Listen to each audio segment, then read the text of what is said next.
Assalamu alaikum, bonjour à toutes et à tous. Dans cette vidéo, je vous propose de naviguer sur mon site internet pour donner un petit peu de perspective au projet Study to Teach, comprendre un petit peu le pourquoi et en quoi ça peut vous changer la vie.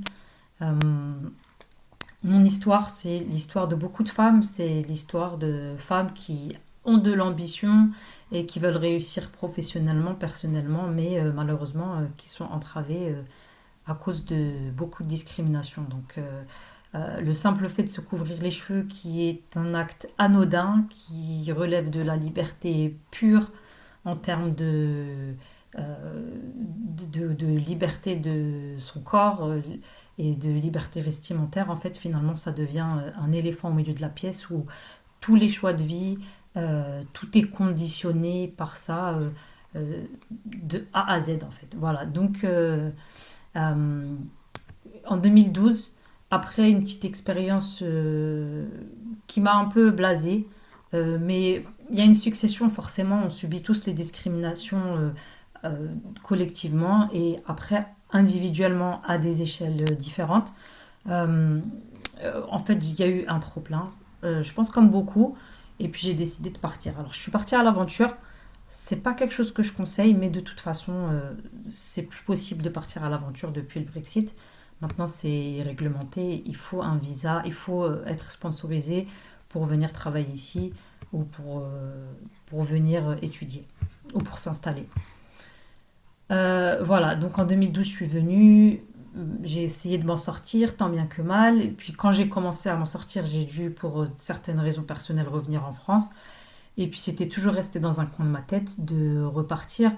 Et en fait, les années passent, on fait des trucs, on espère, on s'accroche, on vivote, le temps passe. En fait, et quand on regarde en arrière, on voit pas quelque chose de cohérent, de concret. En fait, je voyais juste que je me raccroche d'un petit job à un autre, d'une opportunité à une autre.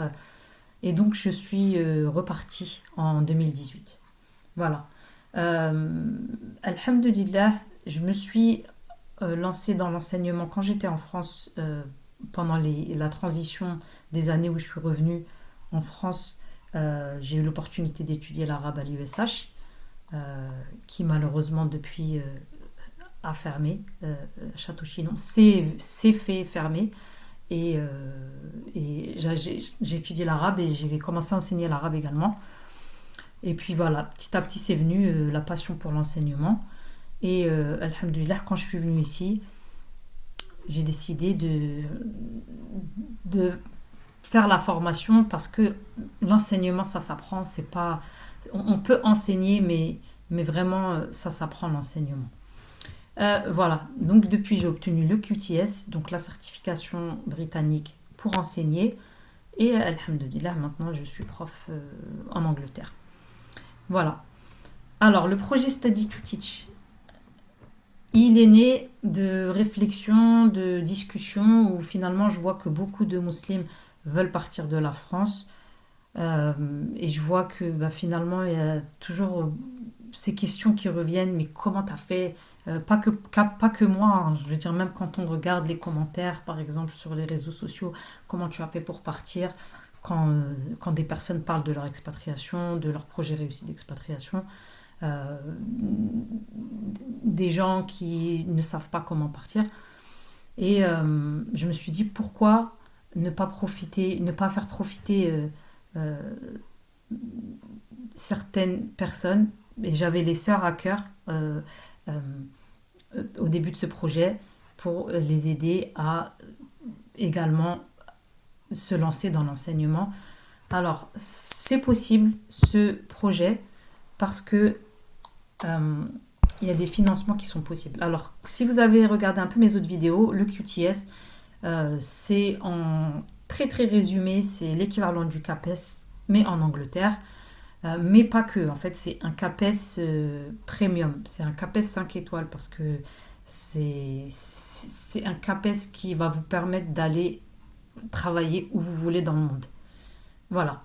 Alors, pour obtenir le QTS, il y a plusieurs manières, mais on va dire la manière la plus faisable et la plus réaliste, c'est de venir se former ici un an en Angleterre. Alors les études en Angleterre, elles sont payantes et elles sont très chères pour les étudiants internationaux.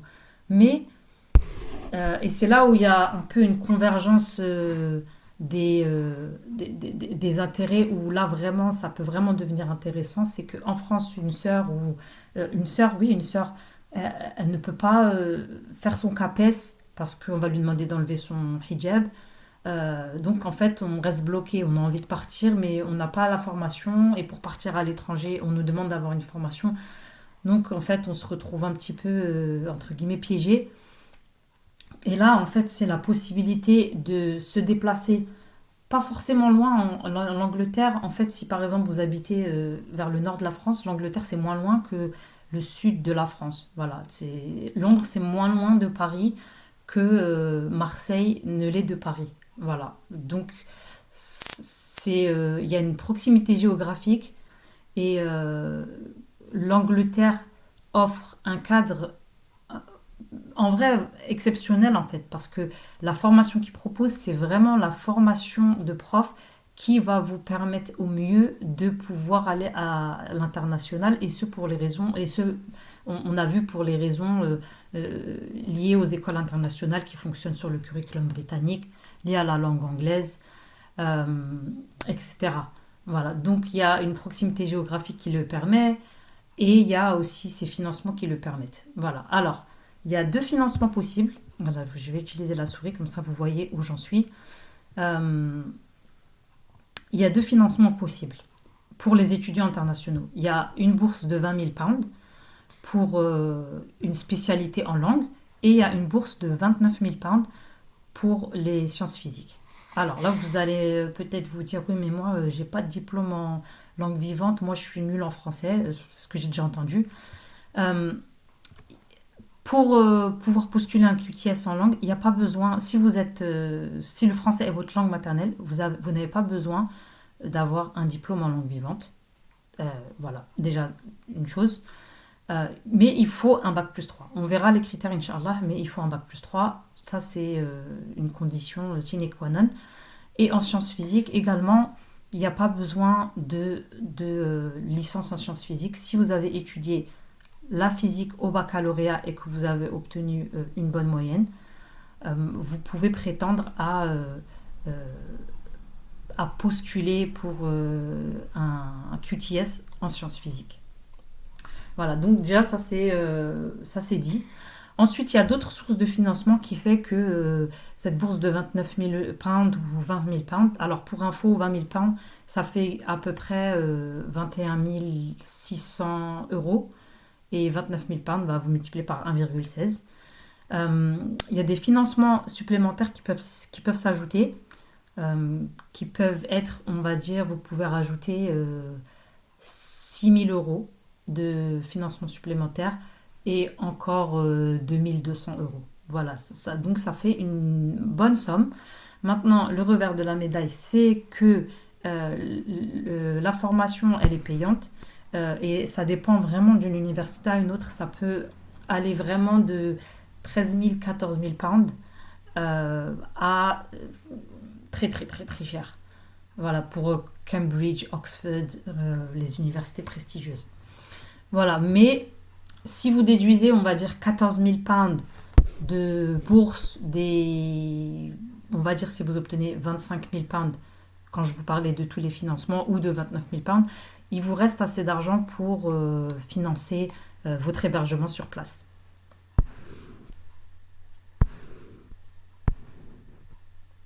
Voilà, le fait de venir en Angleterre aussi, ça va vous permettre de booster votre anglais. Ça veut dire que même, parce que c'est vrai que quand on se dit oui, je vais partir, faut pas voir ça sur je pars, c'est définitif. En fait, vous pouvez même revenir au bout d'un an, c'est que des avantages. Parce que vous revenez, vous aurez acquis l'anglais, vous aurez, Inch'Allah, votre QTS. Et puis après, voilà, c'est à vie votre QTS. Donc, dans tous les cas, c'est que du gain, en fait. C'est que du gain. Les critères de sélection, bac plus 3 minimum. Ça, c'est quelque chose de non négociable. Et puis après, pour les deux autres, il y a un niveau B2 en anglais. Là, Si vous ne pensez pas avoir le niveau, ça se travaille. L'anglais, c'est pas une langue difficile. Et un niveau en maths.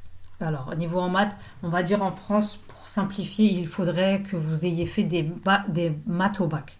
Voilà. Maintenant, si c'est pas le cas, il y a toujours possibilité de faire des cours pour obtenir un GCSE. Voilà. En fait, tout ça, c'est beaucoup de entre guillemets, paperasse administratif à droite, à gauche, etc. Mais c'est faisable. Voilà. Et c'est encore plus faisable avec un accompagnement que justement je souhaite offrir.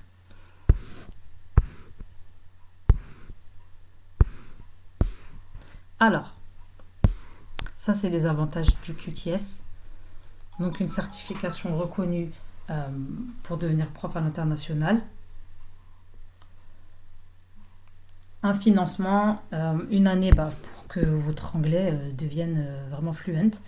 Un environnement muslim friendly. Alors ça, c'est vraiment, je dirais, c'est vraiment le confort absolu quand on vient de France.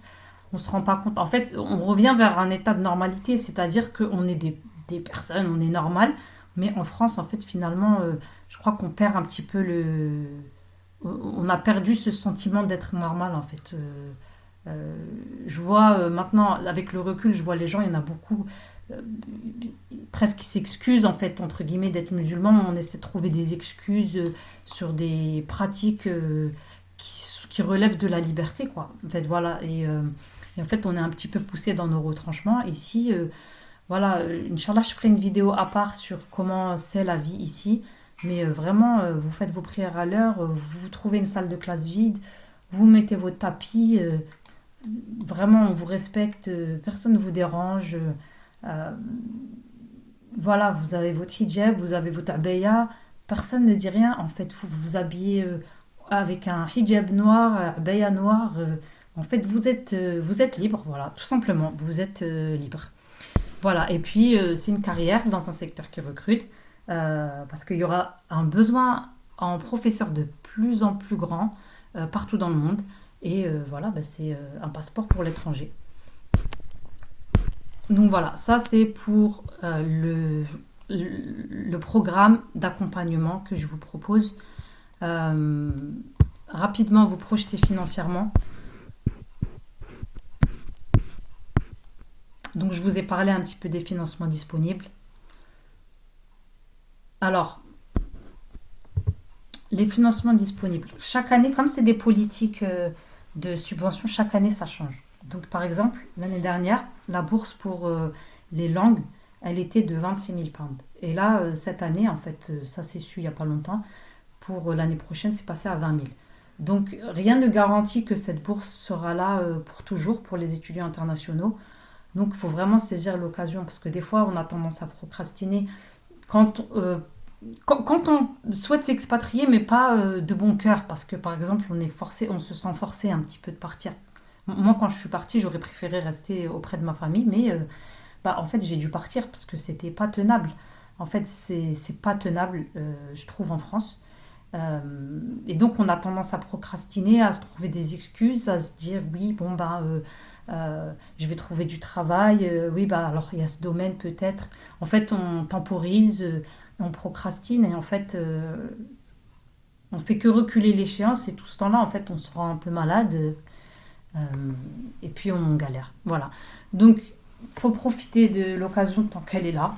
Que 20 000 pounds, ça reste quand même une bonne somme et ça peut vraiment aider, ça peut être vraiment un tremplin pour partir. Euh, voilà, alors, ce que je vous disais, les frais d'inscription de 13 000 pounds. Le logement, alors c'est variable, c'est vraiment variable, ça dépend où vous êtes situé, ça dépend de votre du taux de confort que vous souhaitez, ça dépend de comment vous trouvez le logement en fait, parce que si vous bénéficiez de réseaux locaux, vous allez trouver moins cher que si vous allez sur des sites de recherche en fait. En fait, il faut savoir chercher, voilà, tout simplement. Mais savoir chercher, ça peut coûter cher en fait, parce que ça peut déjà faire une différence de 200 pounds par mois. Sur l'année, sur 10 mois, ça fait 2000 c'est énorme en fait. Donc voilà, donc ça c'est les dépenses auxquelles vous pouvez vous attendre. Euh, le coût de la vie ici, en fait, c'est vraiment relatif. Il y a des choses qui vont être plus chères ici, moins chères en France, et il y a des choses qui vont être moins chères ici et plus chères en France. Voilà, mais en tout cas, cette idée que le logement c'est plus cher, euh, c'est un peu plus cher, mais les salaires ils sont un peu plus élevés également. Voilà, et puis en France aussi, c'est difficile de trouver un logement. Ici, pareil. Après, quand on vient dans cette optique pour étudier, il faut peut-être un petit peu mettre de l'eau dans son jus d'orange, euh, pas partir sur avoir son logement seul. C'est difficilement faisable en fait. Il faut partir euh, sur des besoins raisonnables où il y a quand même des critères personnels qui sont respectés, mais faut, faut, faut un petit peu faire des compromis. Voilà. Après, c'est le prix à payer quand on veut s'expatrier, forcément. Euh, voilà. Alors ça, c'était pour se projeter financièrement. Euh, Pourquoi faire appel à nous? Alors, le caractère, on va dire, unique de cet accompagnement, c'est que des fois, vous avez des agences, des entreprises qui vous aident dans un projet d'expatriation, mais on va dire c'est très générique ce qu'ils vont vous offrir. En fait, moi, comme je suis passée par ce processus d'expatriation, je sais d'où vous venez, je sais quelles galères vous avez subies. J'ai fait les démarches pour venir m'installer, j'ai fait les démarches pour le QTS. Donc en fait, je maîtrise tout le processus de A à Z. Ça veut dire que je suis vraiment en mesure d'aider de A à Z à tous les niveaux. Euh, je sais quelles difficultés vous rencontreriez en venant ici. Donc en fait, c'est toutes les aides que j'aurais aimé moi avoir, qui m'auraient vraiment facilité, que j'ai dû apprendre toute seule. Et puis en fait, ça requiert beaucoup d'efforts, beaucoup d'énergie. Et en fait, des fois, ça fait même perdre de l'argent, ça ne fait pas optimiser les dépenses. En fait, moi, je vous propose toute cette expérience pour que vous réussissiez vraiment cette année et que tout soit simplifié pour vous et soit optimisé. Et c'est le début de la réussite, en fait, parce que vous allez arriver vraiment serein. Donc, moi, je propose un accompagnement. Alors, déjà, pour le processus de candidature. Parce que, comme je vous expliquais dans une autre vidéo, la différence entre le CAPES et le QTS, c'est que le CAPES, c'est le concours, mais le QTS, il y a une année de formation au préalable, mais par contre, il y a un processus de recrutement pour entrer en formation. Donc, il faut avoir un bon dossier, un dossier solide, il faut faire une super lettre de motivation, ça c'est vraiment primordial. Ils la lisent, la lettre de motivation, et ils regardent vraiment qu'est-ce que vous dites dedans et pourquoi vous choisissez l'enseignement. Et en fait, moi, cette lettre, elle m'a pris 3 semaines à faire. Euh, Parce qu'il y a des critères à respecter pour que, au niveau du contenu, au niveau de ce que vous dites, du nombre de lignes, etc. Euh, donc il y a ce côté, et puis il y a aussi un entretien derrière qu'il faut préparer. Il faut préparer une leçon pour la présenter devant des élèves. Alors, c'est pas forcément tout le temps le cas, mais en général, c'est ce qui se passe. Voilà, alors en 2024, voilà, là j'ai mis un petit peu des chiffres sur cette page. En 2024, il y a 974 étudiants qui ont obtenu le QTS, alors que l'État britannique en a besoin de beaucoup plus. Donc c'est un petit peu le contraire de la France. La France, en fait, il y a des places limitées. Donc des fois, même si des personnes ont passé le concours et auraient potentiellement pu obtenir le CAPES, mais puisqu'il y a un nombre limité de places, et ben en fait, il y a certaines personnes qui ne sont pas recrutées. Ici, c'est un peu le contraire. C'est le ministère de l'Éducation, il a besoin de plus de personnes qui sont actuellement recrutées parce que les recrutements se font au niveau des universités et pas au niveau de l'État. Donc il y a une structure plus décentralisée ici.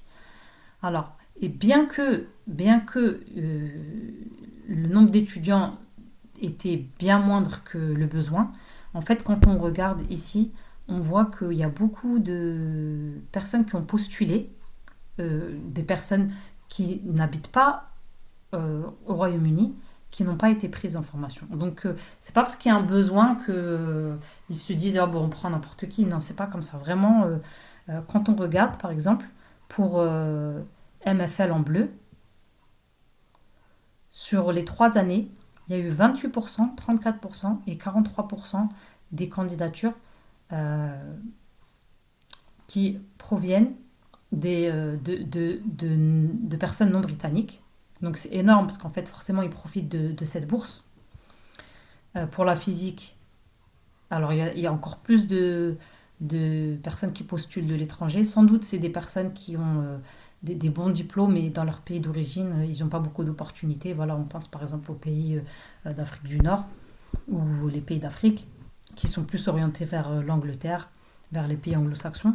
Alors quand on regarde en termes de proportion de candidatures rejetées, 25% de candidatures de la part de candidats britanniques ou personnes qui résident ici et 45% de personnes qui ne résident pas en Angleterre.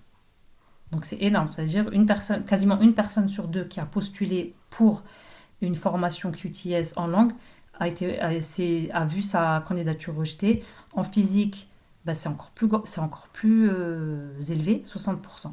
C'est-à-dire plus d'une personne sur deux a vu sa candidature rejetée. Donc c'est pour vous montrer l'importance d'avoir une bonne candidature et comment ça peut faire une grande différence.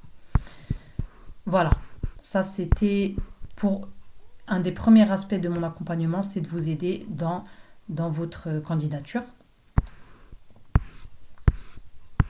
Ensuite, il y a un aspect administratif et logistique. Ça veut dire que pour vous installer ici, forcément, il y aura des démarches et je vous aide dans toutes ces démarches. En fait, c'est pas qu'une question de faire les démarches à votre place. En fait, il y a aussi une question d'optimiser ses finances. Comme je vous disais, le logement, en fait, ça fait une grande différence. 100, 200 pounds par mois, ça fait 2000 pounds par an, c'est énorme. Voilà, c'est pas rien. Et puis après, voilà, je vous donne aussi des conseils pour optimiser vos finances sur place, de sorte à ce que en fait, quand vous partez sur cette base où vous allez venir étudier, en fait, chaque pound compte finalement sur place. Voilà. Ensuite, le support académique. Voilà, ça commence par, comme je vous disais, par la candidature, mais pas que en fait. Comme le système éducatif britannique, il est vraiment différent, je vous aide au niveau académique pour vous assurer que quand vous entrez en formation, euh, vous soyez déjà au top. Voilà. Et je vous aide aussi pour optimiser vos financements. Voilà, parce que ça compte beaucoup. Moi, personnellement, quand j'ai fait mon QTS, il y a beaucoup d'informations qui nous échappent en fait. Il y a tellement d'informations, il y a tellement de choses à lire. Des fois, on manque juste une ligne et en fait, cette ligne, elle était très importante. Et quand on ne va pas à la recherche de l'information, en fait, c'est compliqué. En fait. On ne peut que manquer des informations importantes. Voilà. Et moi, j'aurais pu obtenir plus de financement. Voilà, en fait, comme j'étais toute seule, on ne m'a pas aidée. En fait, j'aurais pu obtenir bah, minimum plus de 5 000 € de financement supplémentaire. Euh, voilà. C'était juste, entre guillemets, des mauvais choix ou des choix non informés. Euh, et en fait, chaque choix a beaucoup de conséquences, en fait, sur le long terme. On ne se rend pas compte. Des fois, il y a un choix peut vous emmener très loin. Voilà. Euh, et en fait, ce support académique, il s'accompagne aussi d'un accès à des ressources. Alors, je vais mettre des informations, des ressources, des contenus pour que vous soyez vraiment au taquet quand vous rentrez dans l'information. Vous ne soyez pas derrière pendant que tous les autres ils sont en train d'apprendre une nouvelle information, vous êtes en train de réfléchir, qu'est-ce que ça voulait dire ça. Mais qu'est-ce que ça veut dire, puisqu'en fait, c'est ça, en fait, quand on vous parle de notes, euh, en fait, comme eux, c'est leur système, en fait, ils n'ont pas besoin d'expliquer. Vous êtes de là de l'étranger, vous poser des questions, mais 8 ça veut dire quoi? 9 ça veut dire quoi? A star, ça veut dire quoi? Et en fait, c'est beaucoup de questions comme ça qui fait que si vous arrivez en formation, sachant qu'elle est intense, en ayant déjà tout ça et en ayant compris tout ça, voilà, déjà vous partez du bon pied. Et bien sûr, tout cet accompagnement euh, est aussi accompagné d'un suivi personnalisé. Ça veut dire qu'en fait, on va se rencontrer pendant 10 heures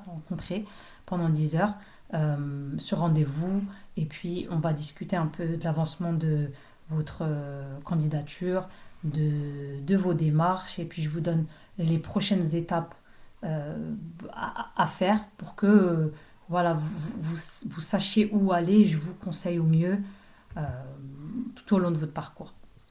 Voilà, donc vous savez tout, you know everything about it. Voilà, c'est mon site. N'hésitez pas, si vous avez des questions, vous allez dans la rubrique contact, des questions. Les questions sont déjà là aussi, certaines questions. Voilà, et bien je vous dis à très bientôt, Inch'Allah. N'hésitez pas à consulter mes vidéos, à liker, à partager. Assalamu alaikum wa rahmatullahi wa barakatuh.